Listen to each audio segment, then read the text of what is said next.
I am alone, I have a night in by myself, and I have made these charcuterie crisps with one of my favourite cocktails, a French 75. Welcome back to Table for One, the series for solo cooks who want to bring extra joy to their meal times. This is one of those dinners that can barely be called a recipe, but the result is one of the most delicious things you will ever eat. I'm so glad I don't have to share.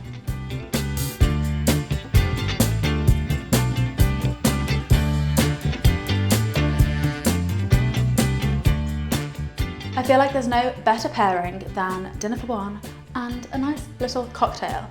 So I'm going to be making a French 75, which is a gorgeous little cocktail, one of my favourites, so easy to make. I'm going to show you how we do it. So we're going to start with 60 mils of gin. I'm using a measuring cup because I'm a chef and because I don't have a shot glass anywhere. Next up, 15 mils or 1 tablespoon of a simple syrup. You can buy this or you can make it with equal parts sugar and water, just dissolved in a pan until it becomes a syrup. Next up, 30 millilitres of lemon juice, which is the same as 2 tablespoons. Then finally, just a few ice cubes, and then we're gonna shake it all up together.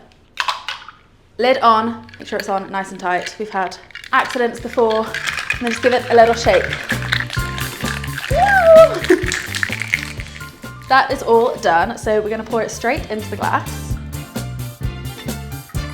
And then all we have to do is top it off with a little bit of Prosecco or champagne, but I'm going to need a few more YouTube views before I can be buying myself champagne to drink on my own. So Prosecco it is for now. And just fill up the glass with the Prosecco. And that's dinner for one. No, I'm kidding. This is just the drink. We're about to make dinner, but it's nice to have a little tipple to get us through the process. Oh, that's good. Cheers.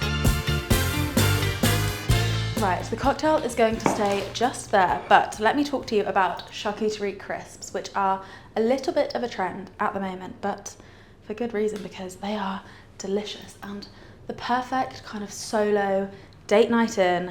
It's giving girl dinner in the best, fanciest way possible. Essentially what we're doing is taking all the elements of a charcuterie board, so cured meats, a bit of cheese, olives, a little pickle, and we're piling it up on top of crisps, baking it in the oven, so you're kind of getting a really fancy type of nacho that you can scoop up and eat in front of a movie or reading your favourite book, of course, with your favourite drink. I've gone for a Serrano ham. A cheese, I've gone for manchego to kind of stick with the Spanish vibes, and also because I really love the nuttiness of a manchego. A beautiful olive, and these ones are stuffed with garlic and jalapenos just for extra oomph. And then finally a pickled jalapeno for a bit of spice and a bit of acid. Then for crisps, I've got these beautiful extra virgin olive oil crisps. If this is going to be the main component of my dinner, then I'm going to treat myself to the nice ones. And I think you should too, because you deserve it. I almost feel bad calling this a recipe because all we're doing is placing crisps on a baking tray, loading them up, popping them in the oven and calling it a day. But I feel like you need to know about this. So we're gonna start with the crisps. Woo! These look really good. You can tell by the color of them. They've got that really olive oil yellow color. I'm just going to pour out what I consider to be one portion. That's the other thing about this recipe is there's no real measurements. It's a measure with your heart kind of situation. So you do whatever you want.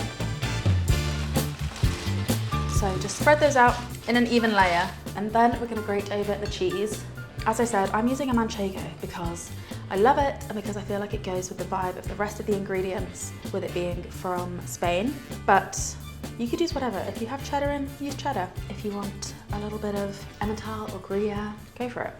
Next, we're just going to tear up pieces of our cured meat. So I'm using Serrano ham, but you could use a prosciutto, or mortadella would also be delicious. And the idea is that it will crisp up slightly in the oven and some of the fat will melt out onto the crisps.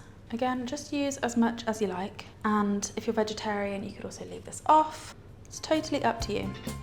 This is going to go in the oven just until the cheese is melted and the meat has just started to crisp up slightly. You'll get a little bit of golden brown on the crisps, and then we're just topping it off with the final few things.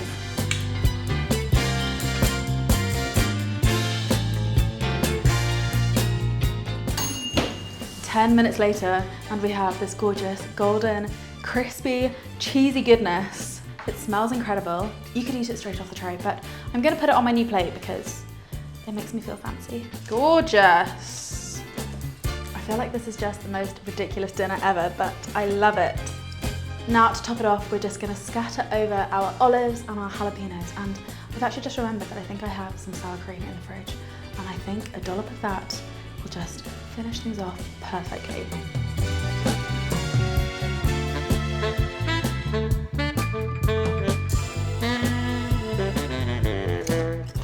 I'm taking my charcuterie crisps and my cocktail and I'm gonna have a little self-care evening, and I really think you should do the same.